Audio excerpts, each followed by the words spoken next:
And we're live. Welcome, everyone. I'm Nena, and I'm thrilled to be joined today by Annabelle Fall.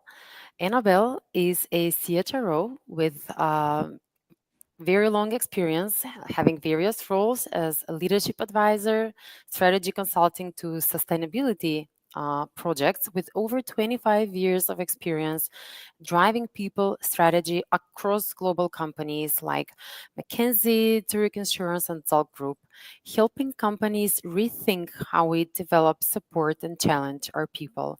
In this conversation today, Annabelle will share her perspective on what leadership requires today as expectations grow and change increases. Annabelle, welcome. It's very happy to have you here.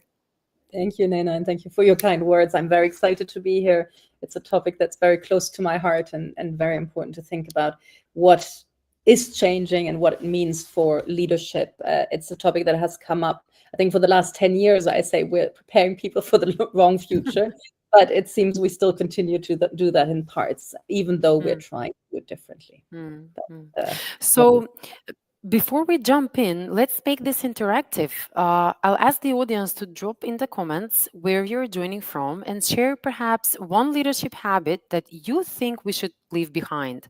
And Annabelle, let's kick things off with the topic. Like you said, stop training leaders for a world that no longer exists. It's such a compelling title. Why do you think it's important to talk about it just now? I think the world has changed, and it is changing increasingly and rapidly. We're talking about the increase of complexity in its simple format of information overflow, technology, etc. There's so much more we need to handle as leaders that it is very hard to do. We can talk about geopolitical challenges. We can talk about the interconnectivity that exists. We can talk about a change of expectations of people in terms of more individualism, more the new generations and their expectations, but that also affects the older generations because my expectations have changed as well. So over the time, because I want to be treated more as an individual and certainly want to see more inclusivity and belonging, despite what is happening in the US at the moment in some parts of the world, let's put it that way. And all of these things lead to a very different nature supported by AI, particularly, but not just AI and information, that we see more ecosystems, that what an organization is changing. And I foresee that it's ever more changing. And that means that you need, as leaders, to really think about how do I lead through influence and through questions rather than through a hierarchy or power and role and answers. And that is a fundamental shift. We cannot underestimate it. And many of the leaders of today have not had leaders yesterday that they could learn from or that were role models. So we are collectively inventing what we need to do to help each other and ourselves to operate in that world. So that's why I love the title, and that's why I think this is a very important discussion. Yeah, wow. I mean, that's such a great perspective, Annabelle. And thank you for setting the stage so clearly. And now that we understand the why better, I think we can dig a deeper. One thing we can be certain of is that, like you said, leadership pressure is at an all-time high, right? Teams are stretched, environments are getting more and more complex, globally speaking, and like you mentioned, not just AI but technology in general is boldly reshaping how we work, how we bring decisions. So, in your opinion, how are the expectations about leaders changing especially over the past few years? And maybe you can name some things that have fundamentally changed now. Let's start from there.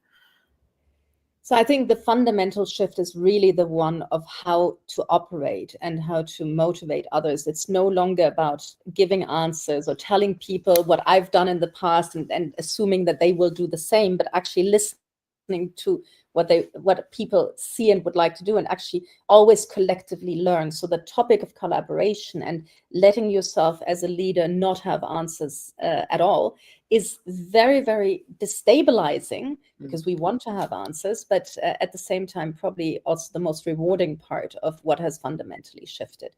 When I talk about the shift, I've been saying, I think for the last 10 years, when I started thinking about performance management and succession planning and all of these important topics, that it is really important to understand we need to be kinder with people leaders, especially. So leaders is a word that I like to use actually for most. Everyone is a leader. You're either a leader of yourself, you're a leader of people, you're a leader of strategy, or you're a leader of organizations. And you often have a combination of all of this at the same time, because you can't not lead yourself anyway. So that is the first element of leadership. But I think we talk more about, when we talk about leaders in this conversation, it's about people leadership. But I think generally it is about, how do you help your team members to, first of all, trust you and believe that, and how do you guide people, both in terms of bringing value for the organization, but also value for their individual careers, which will be very different. What I have experienced will not be what my team members experience. So how can I help them navigate how to experience their own life? And that means for me fundamentally that as we look as leadership, I'm much less care about technical skills. Yes, you need to have data literacy and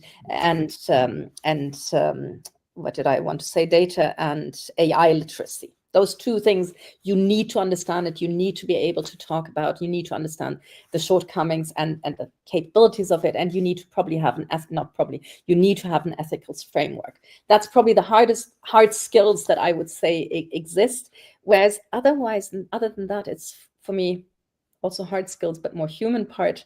One is the human-centered leadership. So how do I build trust? What is an EQ? How do I coach and empower? How do I tell stories and communicate effectively to build trust and build excitement and commitment?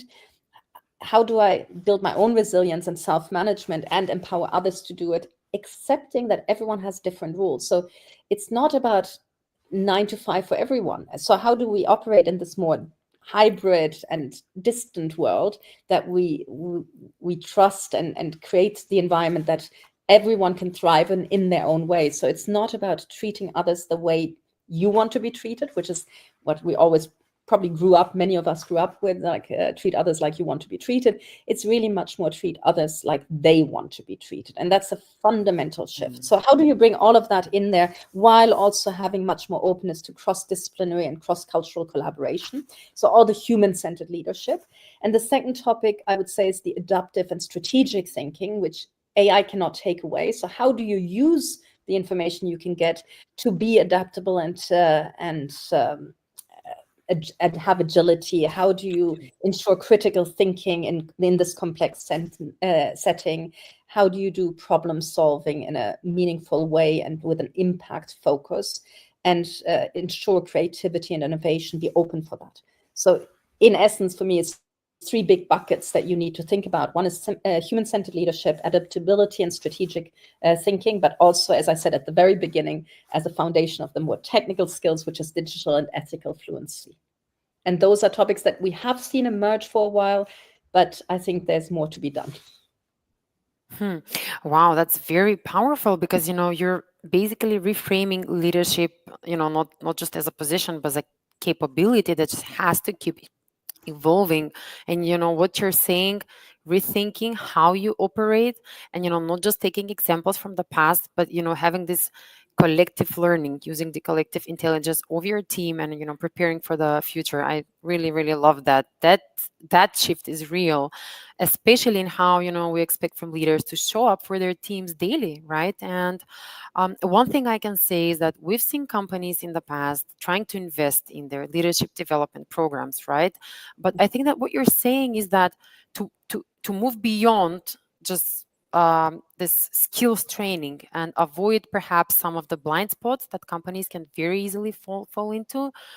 I think that there's some things that companies have to focus on. What would you say that we should focus on to prepare our leaders to make that shift? I think that's the magic sauce that we need to find. But I think I see one challenge with learning generally is that we're trying on one side to do everything bite-sized and fitting into the daily mold and nothing longer than half an hour, which is impossible to change mindsets and behaviors and fundamentally change how you operate in half an hour stints. So if you think about the learning, you need to find the right balance. I think we have seen great trainings that really go into introspection, that look at more experiential, and I think you learn by moments of recognition. So I like small moments that then, on the base of what you do and what you see, to then go deeper and analyze what it is that you're seeing around it. So I think we still need some of those fundamental, more coaching like trainings to question ourselves. But what is really essential is that we accept more and more that everyone gets there in their own way and differently. And how do you then make that work?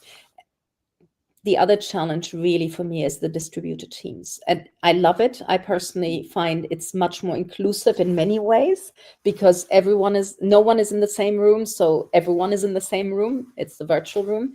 As long as you still have enough times to meet in person once, twice a year to actually bring also that human bonding. But it can be inclusive, but it is much harder to deal because you don't see a person. It's much harder to see if they struggle with something, if someone is very good at having a facade and so on. So how do you help people to also strengthen that psychological awareness of themselves and of their team members? Yeah, a lot of things, and that makes sense. I have to say kudos for mentioning positive reinforcement and recognition, because of course I couldn't agree more that just doing more of the same and faster just doesn't solve the new challenges that our leaders have.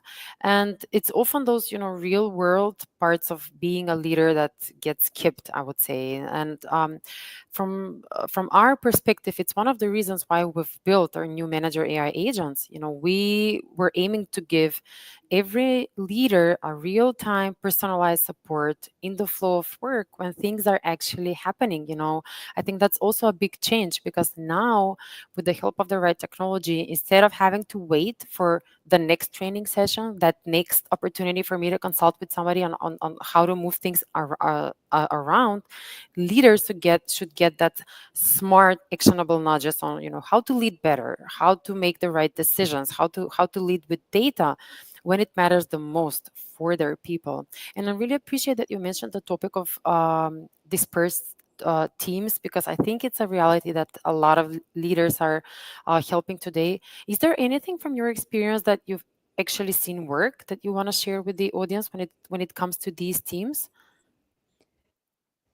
I think there's a few things. One is to really create a space in the virtual world that feels like a team room. So how you exchange at the beginning, how you don't try to only be efficient. I sometimes have team members who find that annoying in me when I'm not always on an agenda, but I do think you need to also build time for the coffee chat in the virtual world, in a sense, and create that sense of community, even if that costs time. And that's the one thing I think. And then finding enough time to also allow for the personal connectivity on a one-on-one level. And that's where efficiency goes against effectiveness in a sense. So building it takes both. Yeah.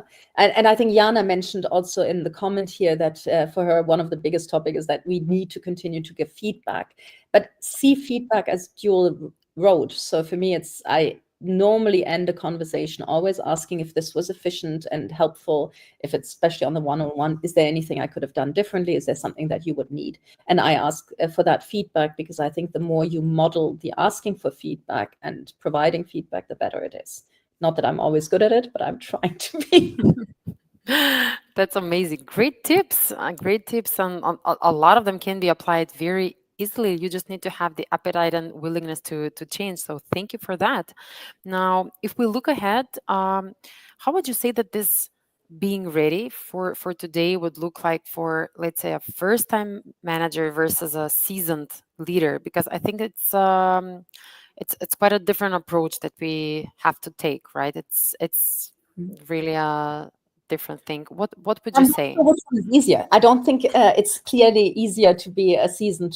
So normally you would have said if you have done it before, you can do it again. But actually, you need to Exactly. unlearn a few things because the world has changed, and where maybe mechanisms that worked from divide and conquer to trying to be task oriented, which is I hate the word task. So I Yeah.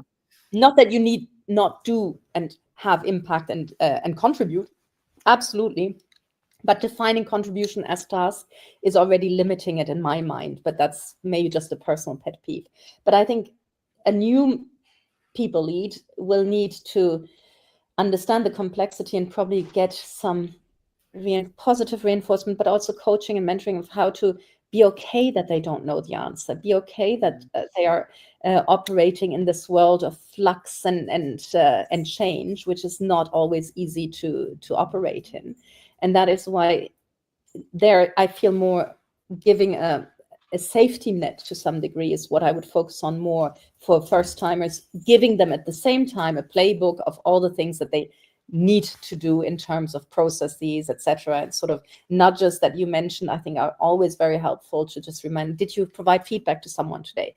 Did you, or using AI tools? I think it's fantastic. I'm going away from seeing AI as cheating rather than as a reinforcement and helper and supporter. And you can ask for feedback. I had this tool recently that for a trial where it gave me feedback of how much time I spent talking versus listening. And that is very helpful in an exchange. And it gives you feedback on how you are perceived or possibly perceived by others. So that is I think, very helpful. For seasoned managers, it's more about what does this mean? How do I feel in this? I feel uncomfortable. I'm out of my depth because I felt I knew what the world was like and this works. So Mm. how do I create that environment where I have an exchange? What is this AI thing that we're talking about? What are AI agents, etc., without feeling out of context, but actually appreciating the experience and the insights you bring because you've done many things a few times before, but with the humility of realizing that probably you don't know it the way it should be done today necessarily, and that we can learn from each other. And that's why I always talk about moving away from managing through hierarchy and through divide and conquer and tasks to through influence, through trust, through collaboration. And that is a very big fundamental shift. Yeah, right on spot. I mean, you've really challenged the checkbox approach, haven't you? I mean, and I really appreciate you mentioning the humility aspect, which I also agree it's very, very important, regardless if you're a seasoned manager or a first time manager. And we can agree that, like you said, you've put it very well that changing habits is a thing that's equal for all. But we can agree that one size fits all just doesn't do it anymore. You cannot fix it with a leadership program, especially when the problems that the people are experiencing, depending on where they are in their leadership journey, are totally different, right? And that's also one of the problems we're also trying to solve with our manager AI agents, because the idea here is that having a manager agent, like a tool for every manager, is for it to adapt to where you are in your growth journey, and to receiving tailored support based on, like you said, whether you're just learning how to properly give feedback for the first time, or you need to navigate a more complex and broad problem, like perhaps a senior leader would do. Now, when we are talking about AI so much, shifting gears there, I've seen a lot of fear around AI, in the sense of it will replace leadership, it will replace people, which in some cases and parts of our jobs is true. But we prefer to see it as an amplifier rather than a replacement. So, having that mindset, how do you see AI adding real value in which that in a ways that we wish we could have scaled earlier, but we couldn't? So I do think we need to be very careful how to use AI. We should use it, we should apply it, but we need to be careful not to expect the answer, or not to take the first answers from AI as the right answer, because first of all, it isn't. And in the end, we as leaders need, and individuals, I mean, leaders now in the sense of everyone leading themselves, need to question and stand behind the final answer. So I think how we use AI is important. And I have a fear in the use of AI about morality. That's why I talked about ethical responsibility and about moving to mediocrity, because AI it always goes first with the first answer. And if we start saying a good enough answer is good enough, and we don't ask the second question, we have an issue. That aside, I do think AI allows us to focus on where we can truly add value. It helps us to be more efficient. The question is, how do we use the time that we win? And the concern that I have, and it's a very important concern for the well-being of people, is if we try to bring all the efficiency gain into more output, then we have a problem, because people can only digest that much. And sometimes, I always say, I like sometimes stupid work or the admin work or whatever, because it sort of empties my brain, and then I can think while I do something, be it an Excel sheet. Like when I was a kid, I liked to play Tetris, and that was when my brain was focused, or my eyes were focused on something, and then I could let my thoughts continue to wander. And I think we need to be careful. If we always want the high value work, that is creating stress and anxiety. And that's why we see, in terms of a well-being concern, really more and more burnouts, more and more people struggling. And I think we need to find the right balance to use that efficiency and actually see it as a value add. So a doctor who gets an expertise of 20,000 books worth of interpretations, etc., to help him or her to have that first thing, or allowing first insight, and then built on that to come with their own analysis, or allowing, there was a big problem with people who work in the health service, where they spend half the time only on people and treating people, and then had to take all the notes afterwards and spend loads of time on administration, which was not why they chose the job in the first place. And because the administration effort is becoming bigger and bigger. So if you can limit that and allow people to focus on where they actually enjoy themselves, but still have the admin and all the side, because you have your agent next to you who basically sees what you're doing, then you really add huge value and can make the job more fun, better, and more human.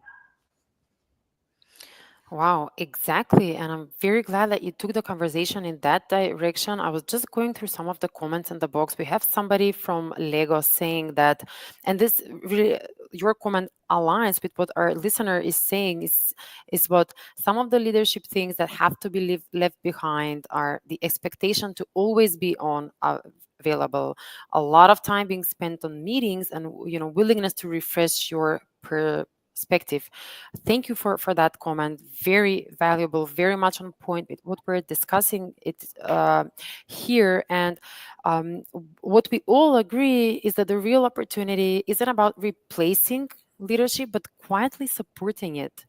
Quietly supporting people in the moments that matter, and people like you said, to have fun, to enjoy, to find pleasure in work. Working with people, and basically the value of technology here is to design it in a way to help with challenges, to help with time problems that we often wish we had the bandwidth to do, right? Properly coach through feedback, or properly prepare for tough conversations, or guiding development in real time, not 3-6 months later. Seeing it as a way to scale the support that we give to our people without losing the human touch in the process. So great points, Annabelle. Thank you so much. And I um also think, just to add to that, I think not everyone needs to be a people leader. That's the other thing, yeah. is don't enjoy it. I mean, this historical way was, you first become an expert, then if you're the best expert, you become the leader of experts. And I think luckily many organizations are seeing that should shift a little bit, because some people really enjoy expertise and leading through knowledge, and not necessarily leading people, and finding that separation and seeing value in both, and seeing how you can advance on both sides, has been a great change in the past, but it is not yet fully embedded and not in all the organizations. And I think being able to do that is going to also be fantastic in terms of changing the future of work for people for the better. Mm, very, very valid point. Now, Annabelle, given your experience, we have a few more minutes, I guess, one or two more questions to go.